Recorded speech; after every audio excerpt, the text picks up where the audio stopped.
Binalikan nga natin ang isa sa masarap na food tripan ng authentic Batil Patong dito sa Taguig na talagang pag natikman mo nga ay siguradong babalik-balikan mo dahil sa hindi mapaliwanag na linamnam at sarap na lutong Batil Patong ng mga orihinal na Cagayanos. Kaya ano pang iniintay natin? Tara, samahan nyo na ako!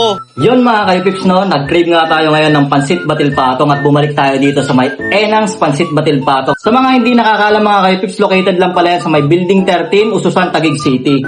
Tsaka wasteable naman sila, makikita nyo agad sila, i-waste nyo lang. Tapos kung hindi naman, malapit lang sila dito sa may Petron, dito sa Diego Silang. O paano mga kaipips, pupuntir na tayo. Sarap nito talaga mga kaipips. Hindi pa rin nagbabago talaga yung lasa. Manalo.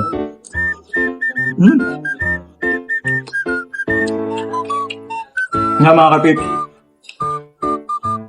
tikman naman natin to yung